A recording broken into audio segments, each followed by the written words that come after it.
short bios. But first, would like to acknowledge that this gallery on Grand Island is on the traditional and unceded territories of the Musqueam, Squamish, and Tsleil-Waututh nations, and we feel privileged to be able to live and work on this land. And just to introduce our two conversationalists this afternoon, Cathy Busby, who is one of the two artists in this exhibition, alongside her late great husband, Germaine Kennedy, has a longtime personal and political interest in pain and care. From her extensive work on public apologies to her humorous yet poignant collection of self-help books, her energetic multimodal work addresses timely and critical issues.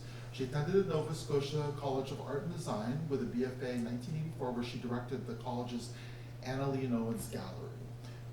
Busby holds an MA in Media Studies and a PhD in Communication from Concordia. She was a Fulbright Scholar at New York University and a Contemporary Art Researcher at the National Gallery of Canada, and has exhibited extensively in Canada and internationally. She lives in Vancouver. And secondly, Germaine Koh is an artist and organizer whose work ranges widely across media. Her work adapts familiar objects, everyday actions, and common spaces to create situations that look at the significance of communal experiences and connections between people, technology, and natural systems. She served as the City of Vancouver's first engineering artist in residence in 2018 to 2020, and was a 2023 winner of the Governor General's Award in Visual and Media Arts. Previously a 2023 Shadbolt Fellow in the Humanities at Simon Fraser University. Since 2024, she is Assistant Professor at UBC. Thank you both for your generosity in doing this talk this afternoon. We appreciate it, and I'll hand it off to you. Okay. Talk/conversation, which could include you, is the thing that we wanted to say at the outset. I think this room includes a lot of people who with whom we both have conversations, so we could just bring that on into this format. You think we decided? Yeah. Yeah. That's a good idea. The whole thing is a bit of an experiment. I know I've never presented in this way, but somehow giving a conventional artist talk seemed a little tired to me this time. And so I suggested to Wil that maybe I could be in conversation with somebody, and pretty quickly Germaine's name came up, and Germaine generously agreed that she'd like to try this too. Sure. Yeah, well, actually, wait, there may be not anyone, was anyone in the room the last time I spoke publicly about a week ago? That was kind of a conversational lecture. I kind of went off a bit. I went a bit rando. So, I think there's a little bit of openness to that happening. Cathy and I have had a conversation that we should say, we figured out that it's been almost 30 years. We first met when I was an assistant curator at the National Gallery of Canada, and Cathy was I was working on putting contemporary art onto the internet, but I'd come because I was a contemporary art fellow at the National Gallery. So that's where we met. That's even before you met your husband, or before you were involved with your husband. Yes, that's true. Let's get all the personal stuff. Let's get the personal, the juicy personal details out first.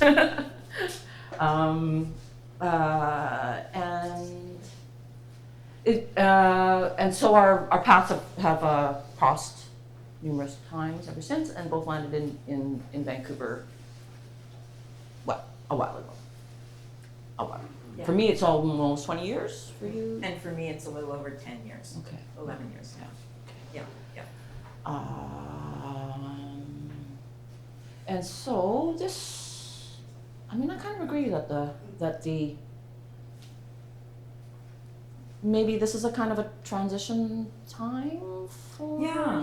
Yeah, figuring out what your responsibilities are to Gary's legacy as you move on, without him, and given all of the things, the production that he leaves behind. So your responsibility, some of the things we could talk about, are some of the responsibilities you feel towards that legacy and the Yeah, and we were object? thinking about talking, like grounding this conversation in conceptual art and in poetics. And I wanted to add to that activism, because I realized after we'd been talking Mhm. that that was an important feature of my early work and my motivation towards conceptual art. Okay. Was looking at the political art of the 1980s and a lot of poster communication and that kind of thing, and I ended up kind of on that path. I thought that I just thought a nice story I might tell Mhm. to kind of open this up is the first exhibition that Gary and I did together was in 2001. And it was in what was called the Bathroom Gallery in Halifax. Some of you, if you were part of the Nova Scotia College of Art and Design, might know about people taking on students, making galleries within their spaces. Mm. And so this was the Bathroom Gallery. It was on Falkland Street. And Gary was invited by some of his students to do a show there. And he said, well, I'd like to do it with Cathy Busby, who at that time we were just kind of coming out in the community as a couple. And so kind of funny, we're gonna have this show in the Bathroom Gallery. So Gary gathered, he went to Shoppers Drug Mart and bought all the products that he could find that had brush strokes on them as part of their branding. So like nail polish and all kinds of hair stuff, diaper. I don't know why the diapers had a big brush stroke on them, but anyway, they did. And meanwhile, I'd been working, it was my preliminary work on apologies, public apologies. And I was just gathering these crazy, or what struck me as really an ironic turn in the news cycle to have public apologies. And so I decided to use these towels that I had that I'd gotten on our first trip to Europe together at the KDV in Berlin, and they were two-tone. They were like green and turquoise. They were like kind of strange, but I liked it because the apologies were sewn, machine embroidery, right across this sort of this split in the towels. And so the Bathroom Gallery gave me this opportunity to do my first output of apology work. And Gary's products made a kind of wallpaper as they were Velcroed onto the wall, floor to ceiling, kind of scattered all over this bathroom wall. You can see it, it's called With Apologies and Brushstrokes, is the title of the show, and it's on my website. What I want to say about it is that it was both of our minds. I feel like we did a mind meld, even though it wasn't really intended. Like I said, well, I'm going to do these towels, and I like the idea of people washing their hands and drying them on these apology statements, and washing their hands of it, sort of thing. I think that Gary and the brushstrokes, like it's really emblematic of Gary. Gary was fundamentally, he had fundamentally identified himself as a painter, as a conceptual artist and a painter. And he, so often his expanded language for painting came out in things like the products and their brushstrokes.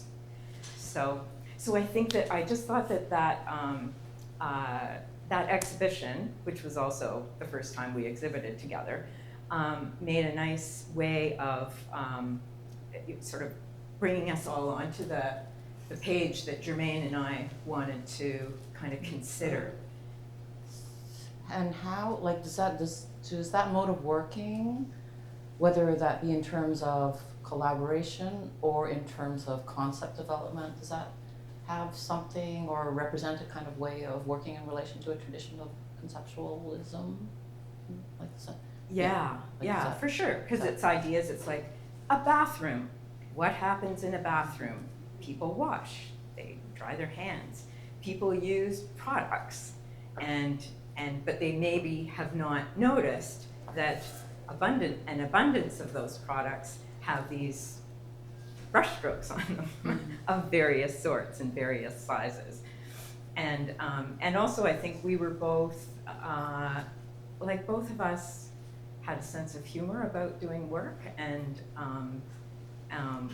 we thought it was funny, and but it was also it was full-bodied. Like it wasn't, it was like every towel rack had like the towels on them, and as it existed, and so we took this space. Public bathroom, private bathroom? Oh, How big is this it's a bathroom? private bathroom.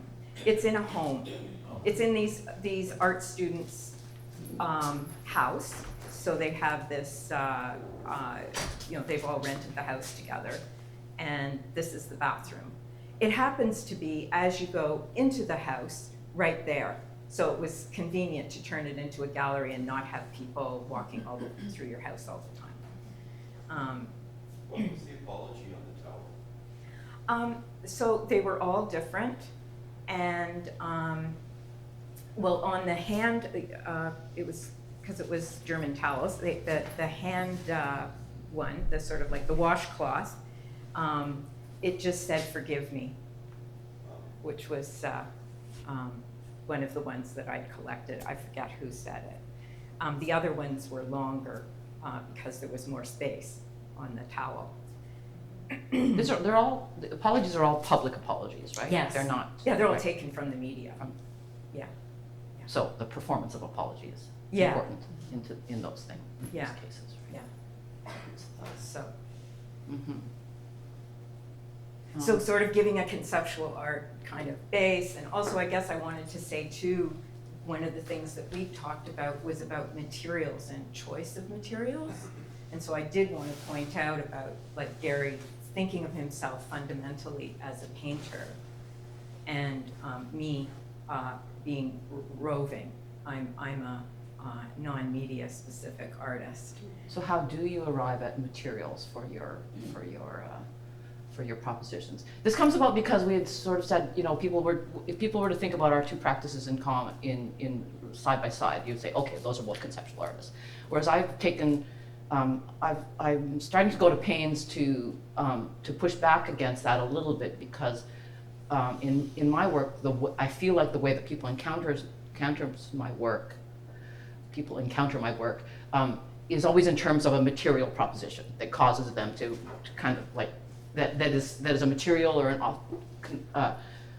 recognizable object that has been pushed or twisted or bent or mashed up with something else in a way that causes a kind of conceptual conundrum or of sorts.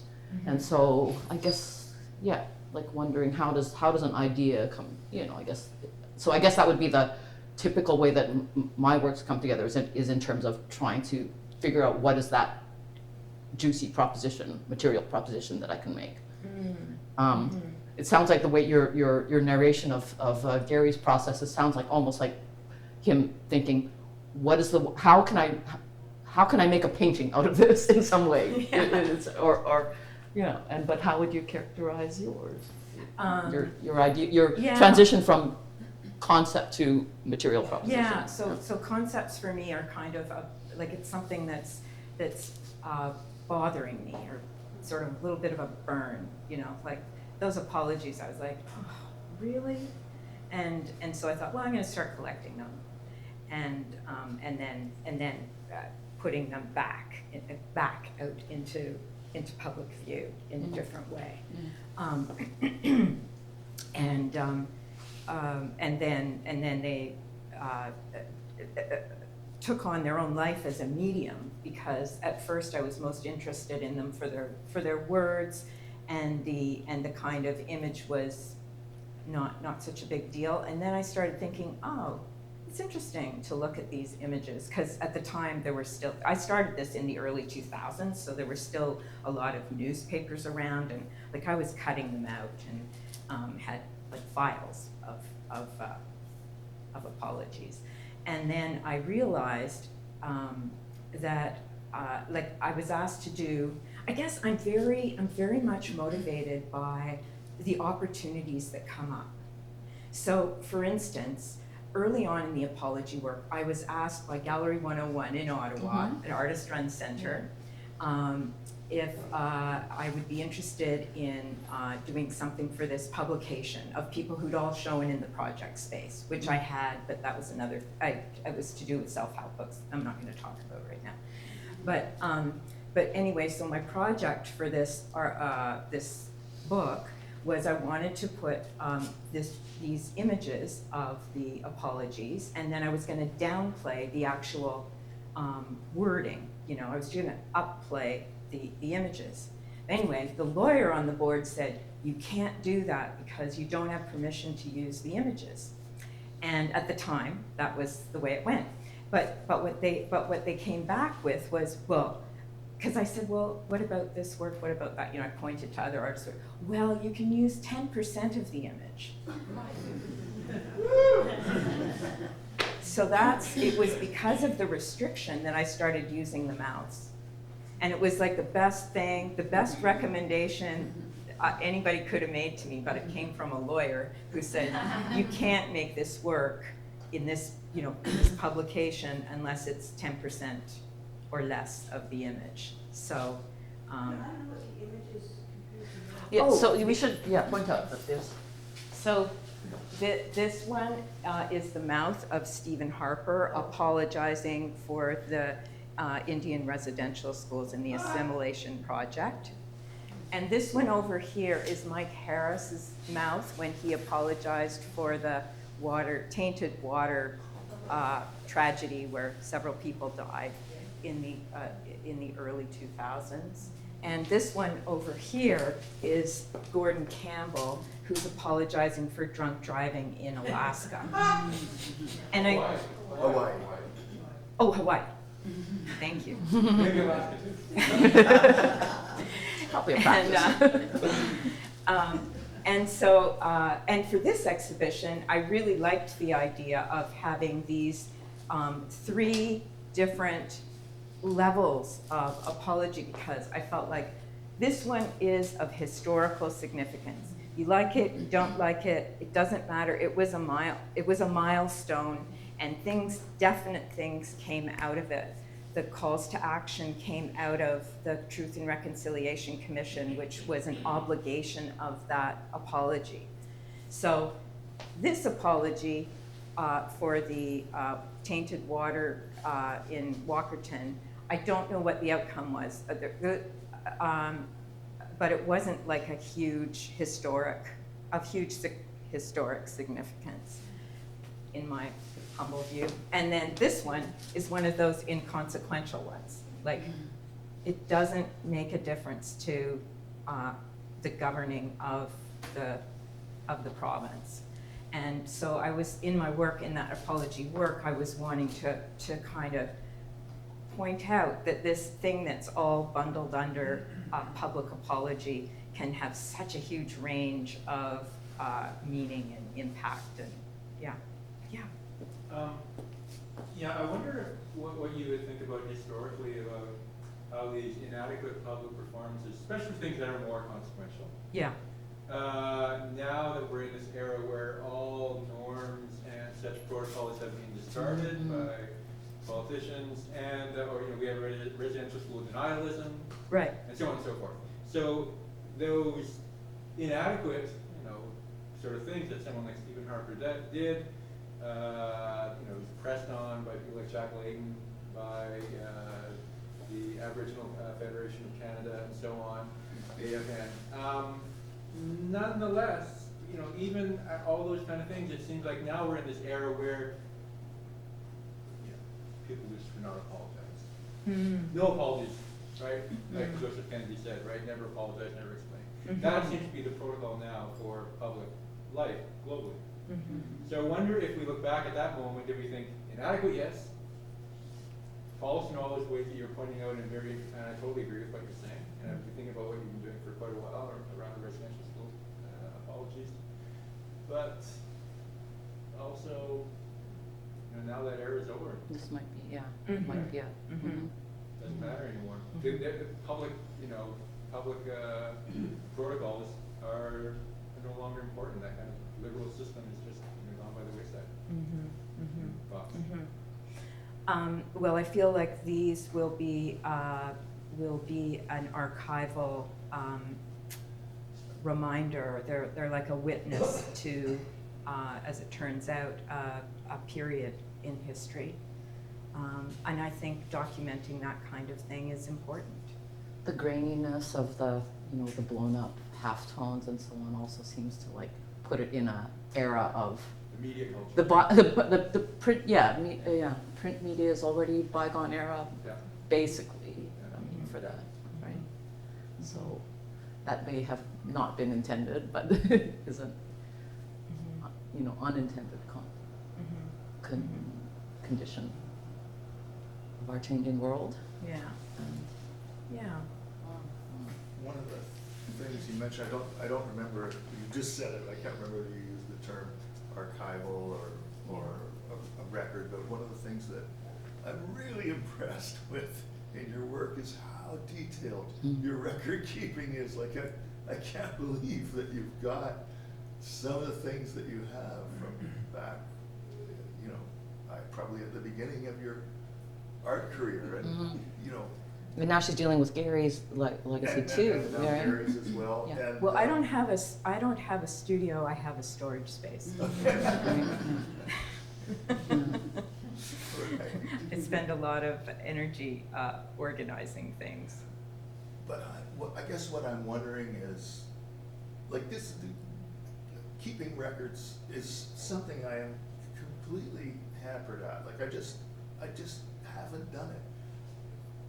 To have the presence of mind 40 years ago, to have started doing that is I don't know, where did that come from? And then maintain it. I always have the best of intentions. I start out these people have told me, "Oh, you have these archival projects." I'm like, "Yeah." They start out really great, and then at some point I get distracted by the next shiny project, and everything falls apart. But you instead have persisted. I guess I see it as part of what I do. It's part of my practice. Like some people keep journals or draw or score music. I collect things and think about them and organize them and edit them, and they become art. And those are kind of richness for next works? Do you find that Yeah. that the work that your records, do those turn into new works? Like you find yourself going back and then those become source for new works, or are things pretty self-contained? They started off being more self-contained, but I'm finding that as time goes on, they're becoming more. It's becoming more kind of. I return to things. Mm-hmm. So, for instance, good lead-in. Now that you mention it, the work right here. It started off as a large installation in Melbourne. I was asked to be part of the Laneway Commissions in 2009, and that was just a year after the Harper and Kevin Rudd. Apologies, Kevin Rudd was the Prime Minister of Australia at the time. And so I proposed that I would do edited versions of both apologies that would fit onto the side of this building.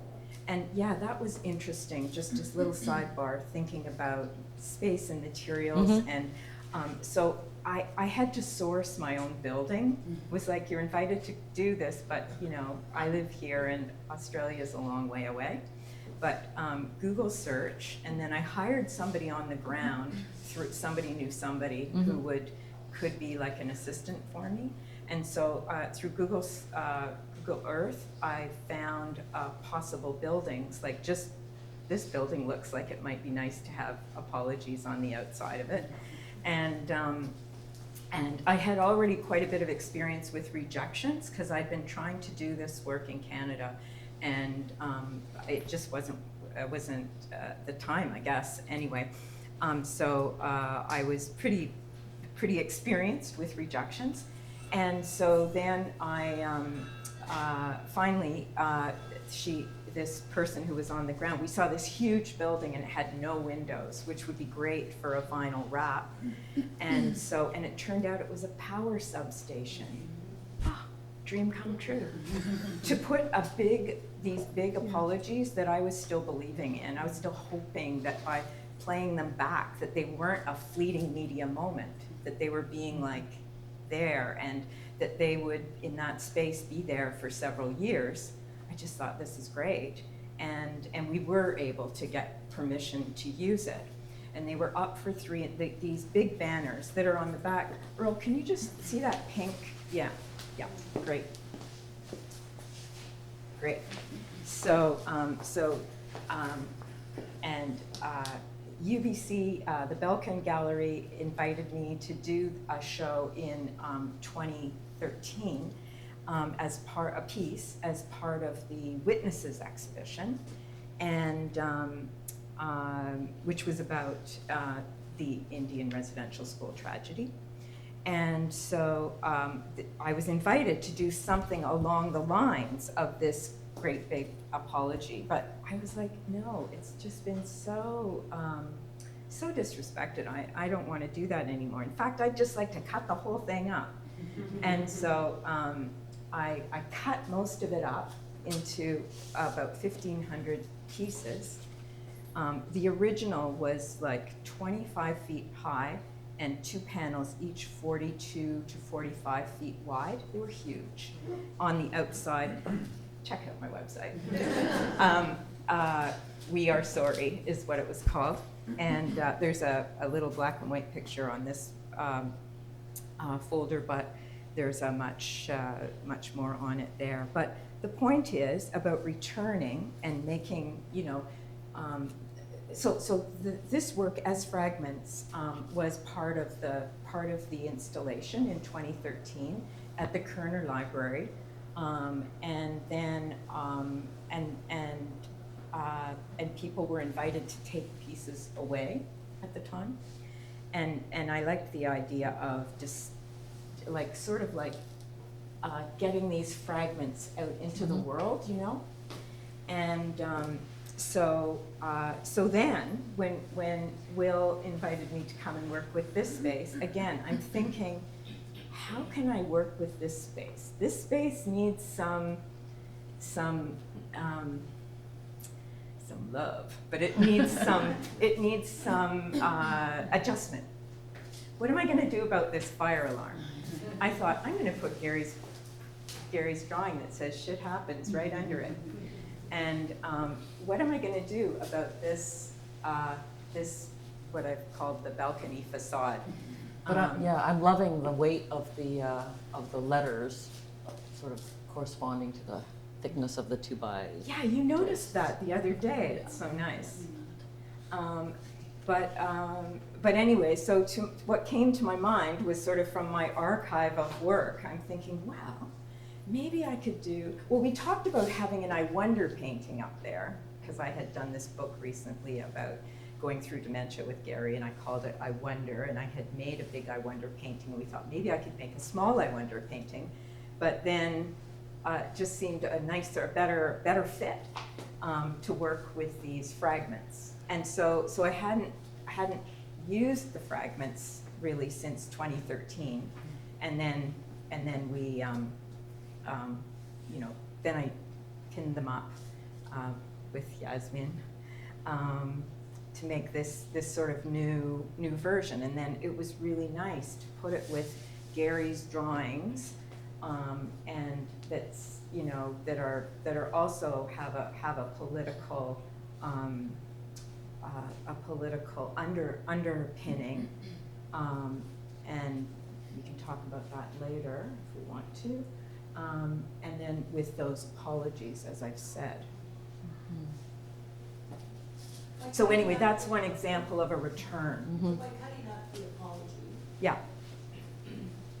are you saying that these apologies are worthless, or that they're no longer meaningful, or?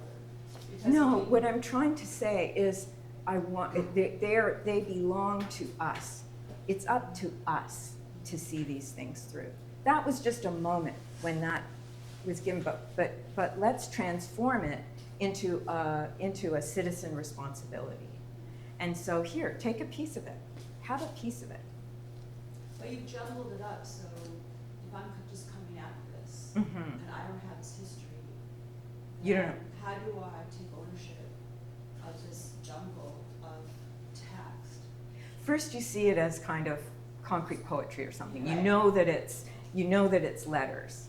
And then hopefully that makes you curious to find out, like, well, how did this jumble come to be this jumble? And you pick up this, and it's the legend. To what extent does all of your work need a legend like that? Or how much proportion of your work needs a legend? Most of it. Yeah. But I don't mind that. I feel like I hope my work invites curiosity. And, yeah. So for It cannot stay at instance, the level of concrete poetry?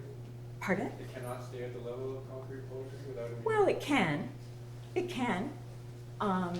You know, it's in the art world. But that's not where my intention is. Well, Yeah. that's part of its story, maybe. Or Yeah. The point is, if you want to dig down to find the source of the intent, the original motivation, that's where you get that deeper meaning, right?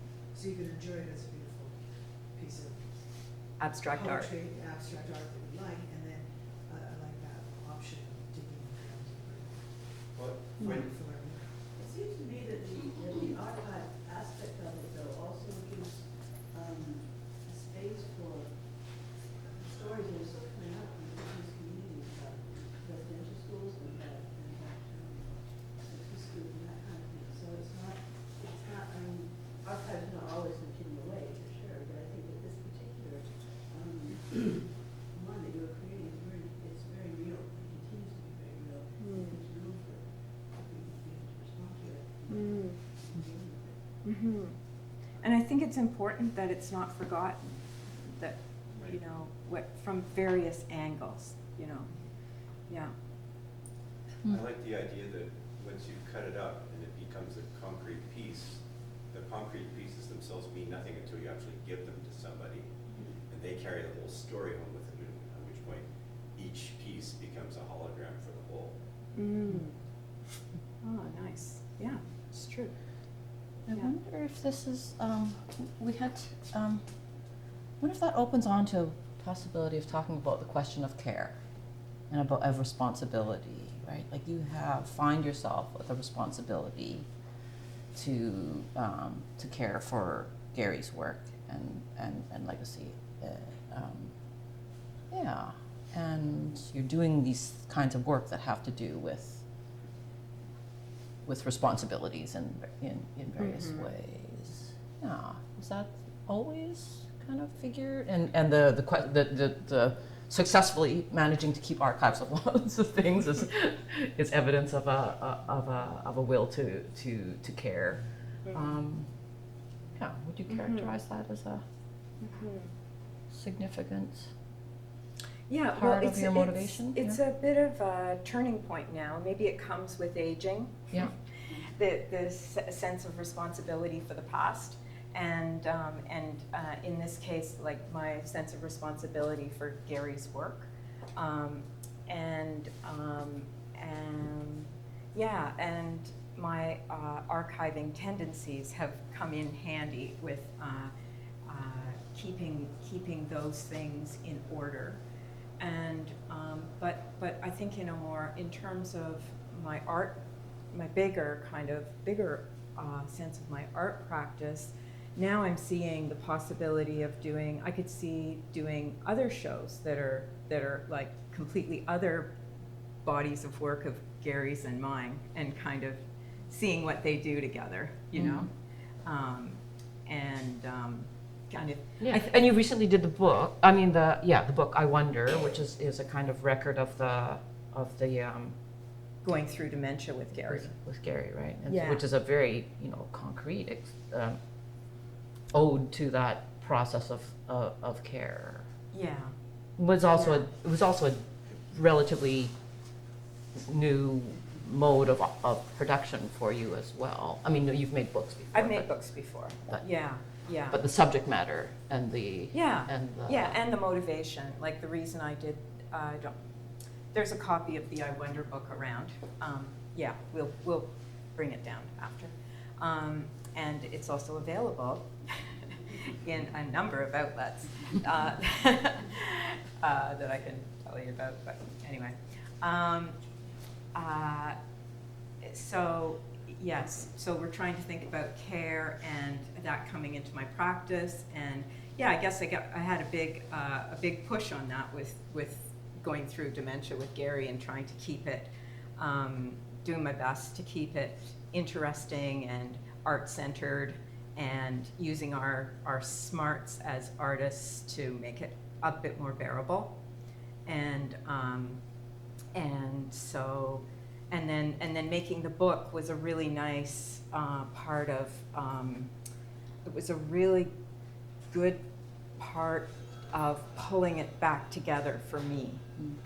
Because as those of you know who've been primary caregivers, it's quite a splintering process as you try and deal with everything all at once over a few years.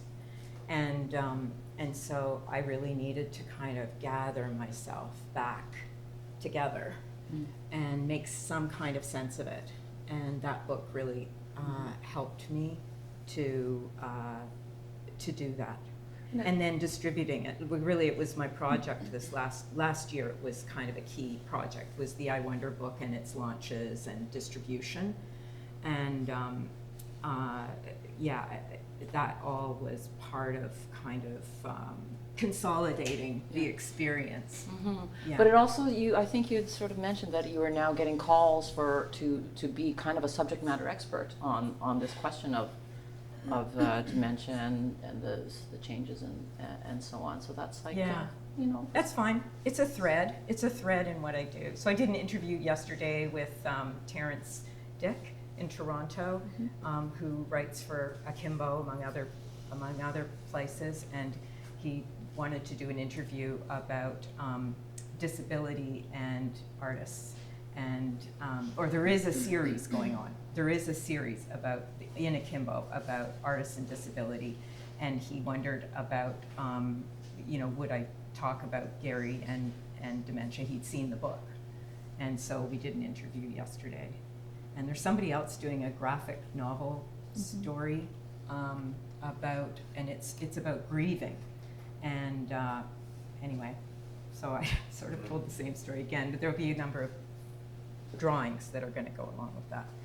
So I mean, I like this not like, I mean, it's obviously starting out at a place of grieving, but that it's opening up these kind of new possibilities for new production, for new modes for you to make and to, yeah, that seems, yeah. call it a silver lining. Yeah. Well, it's making the most of a bad situation, I guess. Yeah. Jonathan? Yeah, I just wanted to maybe point out, or that this feels actually much less abrupt in your practice, Cathy. Like the attention to care is actually been a long time concern of yours, from publications like Greatest Encourage or Steve Spinal. Those projects of yours are all very much about care. And I think the other thing that, having been close to you and Gary for some time, sort of witnessing also the dialogue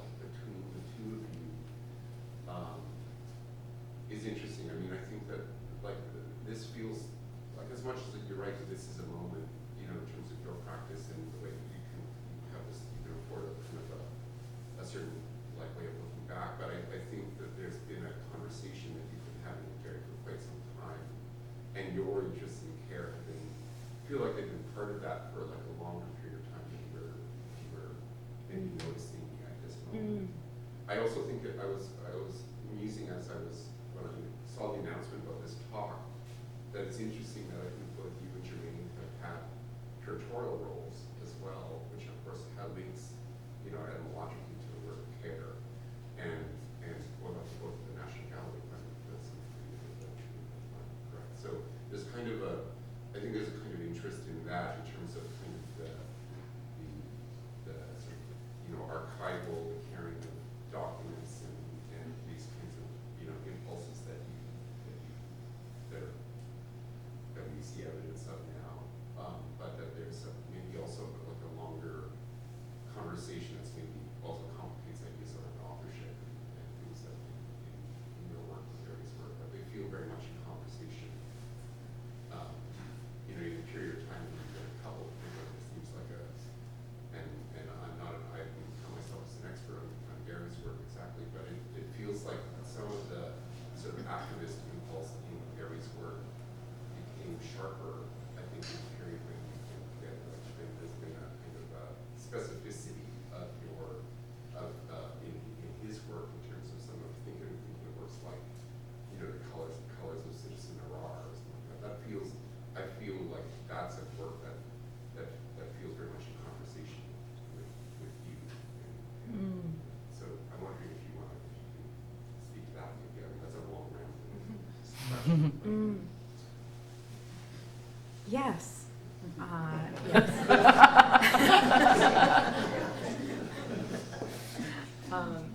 How's our time going, Will? We're approaching 40 to 45 minutes. Okay. He did make a signal earlier. Did I saw he? it. He was. We are dedicated to not exhausting our audience. Yes. And As soon as we see eyes falling, then we're Yeah. gonna stop. For sure, we'll stop before that point. Yeah. So I appreciate that. I'll just respond a little to Jonathan because I really appreciate that recognition of that thread of care from earlier on. And I was also thinking about tying together care and activism, thinking about, because 40 years ago, myself and my good friend Melody Calvert, don't you remember her, video maker? So artist, we took on doing International Women's Day in 1986 in Halifax. And it was because there was a women's encampment. I mean, the thing that got us really going on it was this women's encampment of women with children who'd lost housing because of being in abusive relationships and leaving them. And they made this they camped out like really publicly on North Street at the foot of the McDonald Bridge in Halifax. So and so I said to Melody, okay, you do the organizing for this International Women's Day that's going to help to raise up this whole situation. And we were using it like it was a venue. It was the International Women's Day was like needed to be filled, and we said, let's do it, let's do this. So I said, I'll take charge of like how it looks and feels kind of thing. So I got Mark Simmons, a really good photographer at the time, to take this great picture of women holding up their posters and the tents and the bridge in the background, and we said, shelter, health, and employment. Why is survival still the issue? That was our branding. We didn't call it branding in those days. But we pulled together all these organizations that were in one way or another concerned with this, would be concerned with this issue if they knew about it. And anyway, it became a really like a big news story, and we organized. There were workshops, and the women we gave a stage. It was our goal to give them voice. We felt like they're doing this, but they need help to make it more visible, more urgent.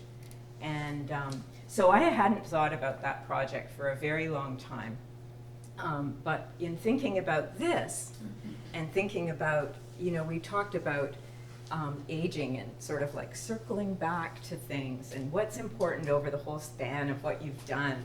And yeah, so I kind of, I thought of that as kind of my early days of being an artist, activist, and engaging with communities to try and make a difference about something that seemed urgent, and that an art perspective, a conceptual art perspective, could help to, like help it move forward, help it move in a good direction.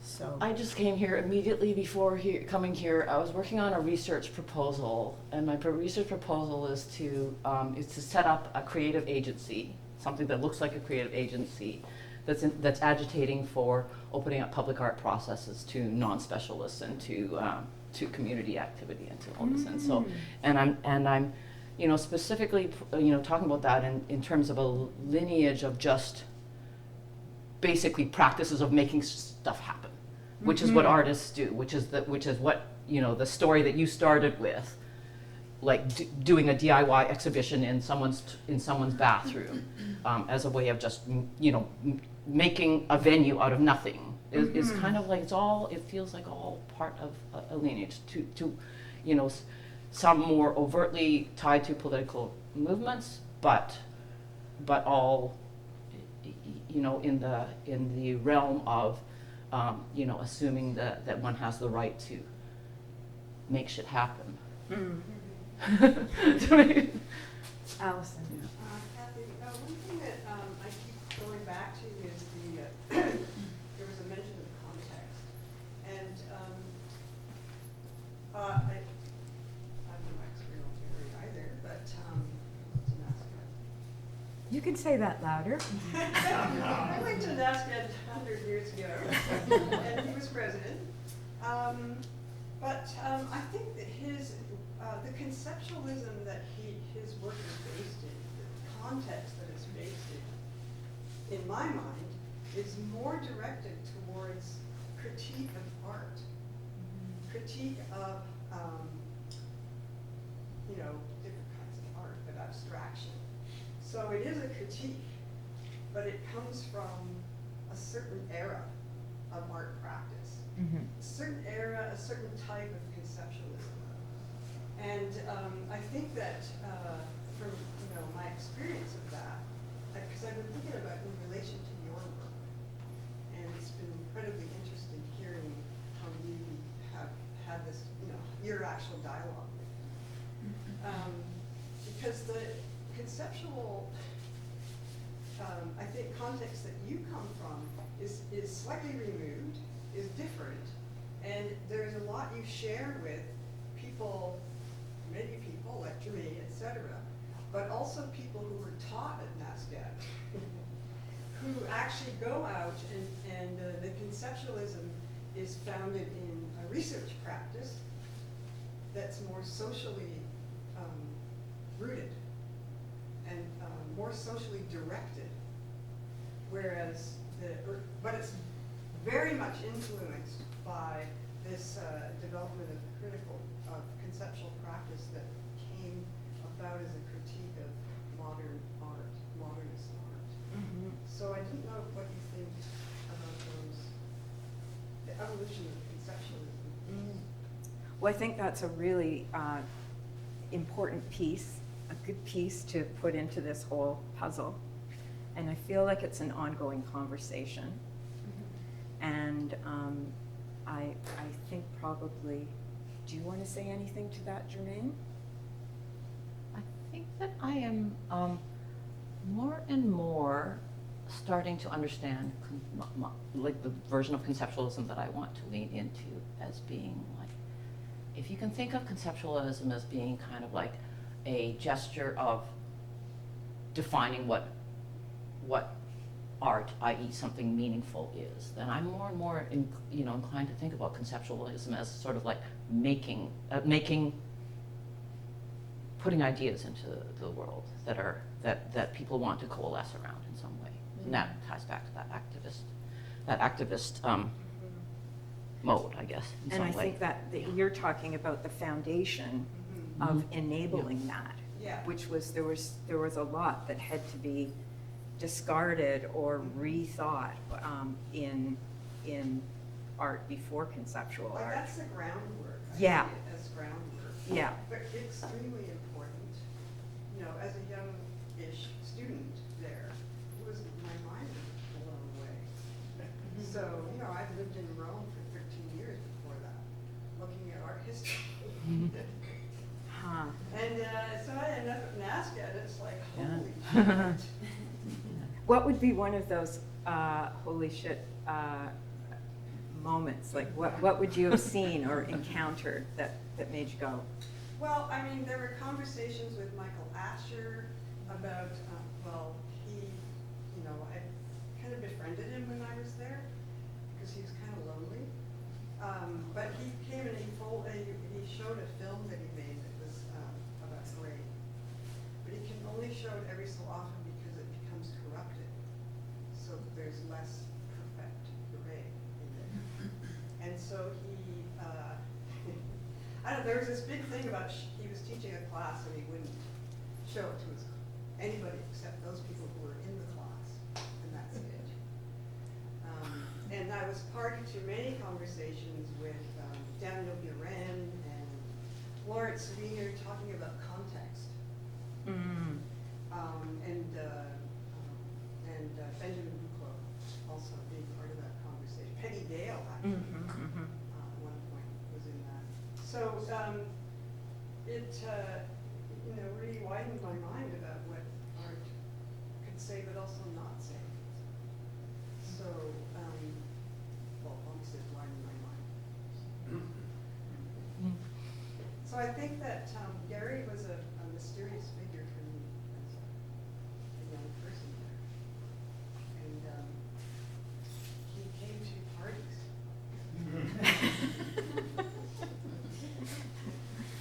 Student parties, and he was like, Gary's here. But anyway, that's all Steve. But anyway, I just really think that the foundational, there's a history of conceptual art. Conceptual art has changed. Because you mentioned context, like context has changed.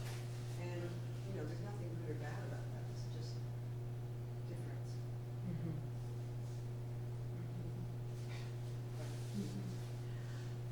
But do you think that Gary's work was really centered on modernist critique of modernist art? at a certain period? Yeah. Yeah, there was a period through the 70s, for sure. And into the 80s, but then he started making, in the early 80s, he started looking at administration as a place to place his critique. And he went pretty, he didn't look back, I'd say. Will?